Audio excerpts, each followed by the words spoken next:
Doctor भावना शर्मा, हिंदी विभाग, राजकीय कन्या महाविद्यालय 12।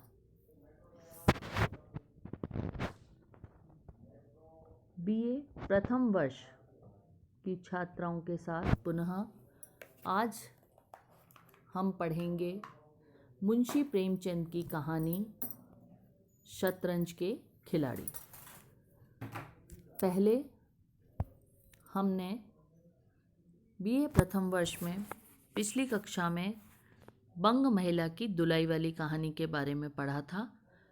आज हम उसी क्रम में आपके पाठ्यक्रम की द्वितीय कहानी शतरंज के खिलाड़ी का अध्ययन करेंगे। शतरंज के खिलाड़ी मुंशी प्रेमचंद द्वारा रचित कहानी है। इसमें ये दो मित्र वाजिद अली शाह और मियाँ सज्जाद अली, इन दो सज्जाद अली और मीर रोशन अली, दो मित्रों की कहानी है जो शतरंज के लिए अपना सब कुछ दांव पर लगा सकते हैं या लगाते हैं। तो आज हम इस कहानी को पढ़ेंगे। शतरंज के खिलाड़ी मुंशी प्रेमचंद द्वारा लिखित कहानी।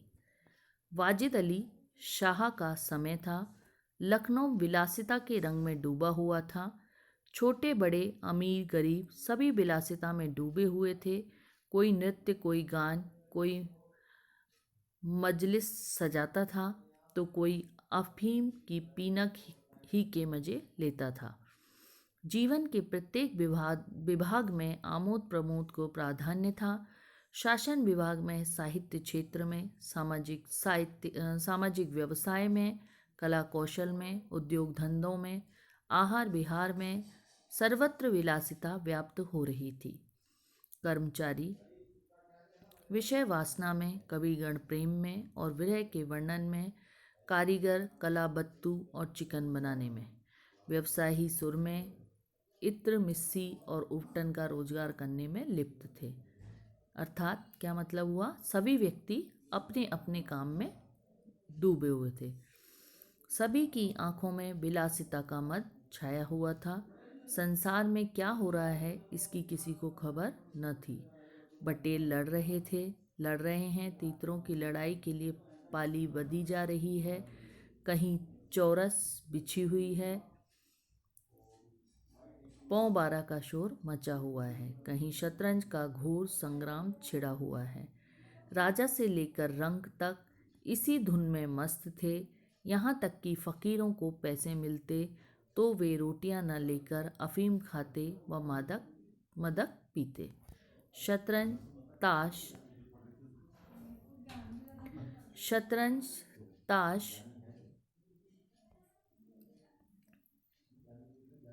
गंजीफा खेलने में बुद्धि तीव्र होती है।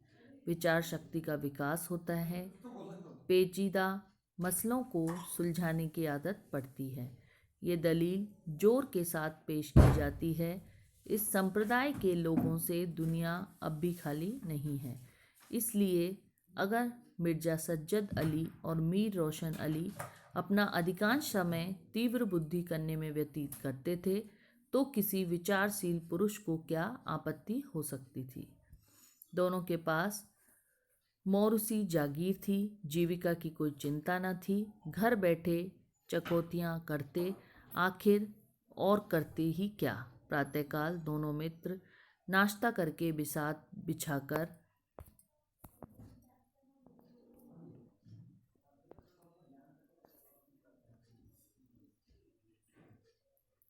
बैठकर समय व्यतीत करते तो किसी विचारशील पुरुष को क्या आपत्ति हो सकती थी। दोनों के पास मौरूसी जागीर, जीविका की कोई चिंता न थी। घर बैठे चकोतियाँ करते, आखिर और करते ही क्या। प्रातःकाल दोनों मित्र नाश्ता करके बिसात बिछाकर बैठ जाते, मुहर सज जाते और लड़ाई के दावपेच होने लगते थे। फिर खबर ही न होती कि कब दोपहर हुई, कब तीसरा पहर, कब शाम। घर के भीतर से बार बार बुलावा आता था, खाना तैयार है। यहाँ से जवाब मिलता, चलो आते हैं, दस्तरख्वान बिछाओ। यहाँ तक कि बावर्ची विवश होकर कमरे में ही खाना रख जाता था और दोनों मित्र दोनों काम साथ साथ करते थे। मिर्ज़ा सज्जाद अली के घर में कोई बड़ा बूढ़ा न था, इसलिए उन्हीं के दीवान खाने में बाजियाँ होती थी।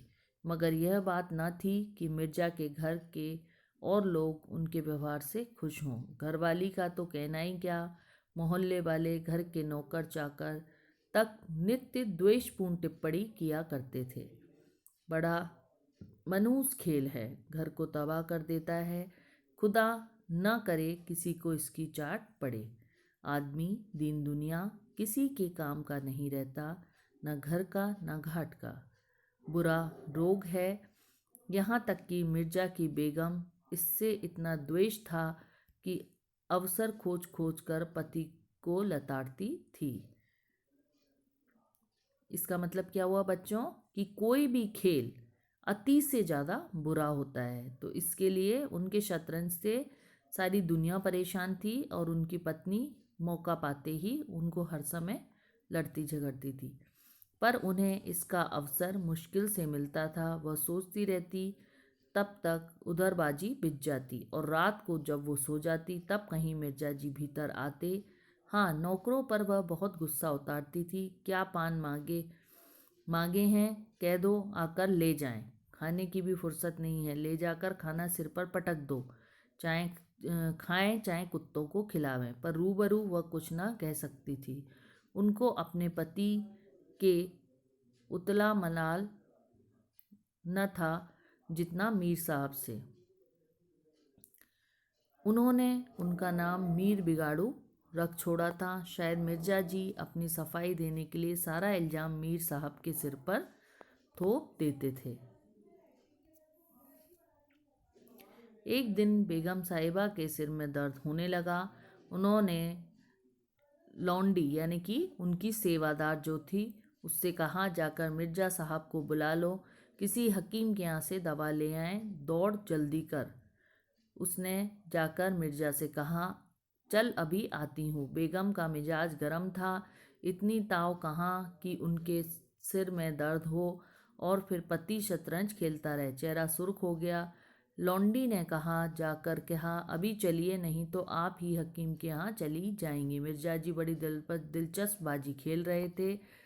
2 ही किस्तों में मीर साहब की मात हो जाती। झंझला कर बोले, क्या ऐसा दम लाभों पर है, जरा सब्र नहीं होता? मीर, अरे तो जाकर सुन ही आइए, औरतें नाजुक मिजाज होती। मिर्जा, जी हाँ, चला क्यों न जाऊँ, 2 किस्तों में आपकी मात होती है। मीर, जनाब इस भरोसे ना रहिए, वह चाल सोची है कि आपके मोहरे धरे रहे और मात हो जाए। पर जाइए, सुन आइए, क्यों खामखा उनका दिल दुखाइएगा। मिर्जा, इसी बात पर मात ही कर जाऊं। मीर, मैं खेलूंगा ही नहीं, आप जाकर सुनकर आइए। मिर्जा, अरे यार, जाना ही पड़ेगा हकीम के यहाँ, सिर दर्द।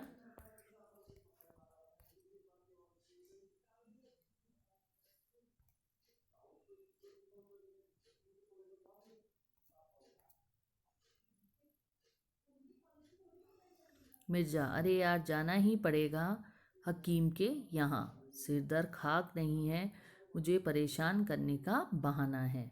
मीर, कुछ भी हो, उनकी खातिर तो करनी ही पड़ेगी। मिर्जा, अच्छा, एक चाल और चल लूँ? मिर्जा, हरगिज़ नहीं। मीर, हरगिज़ नहीं।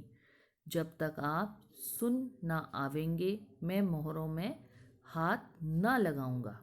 मिर्जा साहब मजबूर होकर अंदर गए तो बेगम साहिबा ने त्योरिया बदलकर लेकिन कराते हुए कहा, तुम्हें निगोड़ी शतरंज इतनी प्यारी है, चाहे कोई मर ही जाए पर उठने का नाम नहीं लेते। नोस कोई तुम जैसा आदमी हो। मिर्जा, क्या कहूँ, मीर साहब मानते ही न थे। बड़ी मुश्किल से पीछे छुड़ाकर आया हूँ। बेगम, क्या जैसे वह खुद निखट्टू ही वैसे? हाँ, सबको समझते हैं, उनके भी बाल बच्चे हैं, या सबका सफाया कर डाला है? मिर्जा, बड़ा लती आदमी है, जब आ जाता है तब मजबूर होकर खेलना पड़ता है। बेगम, दुत्कार क्यों नहीं देते? मिर्जा, बराबर का आदमी है, उम्र में दर्जे में मुझसे 2 अंगुल ऊंचे, मुलायजा करना ही पड़ता है। मिर्ज़ा साहब झूठ पर झूठ मीर के प्रति बोलते रहते हैं।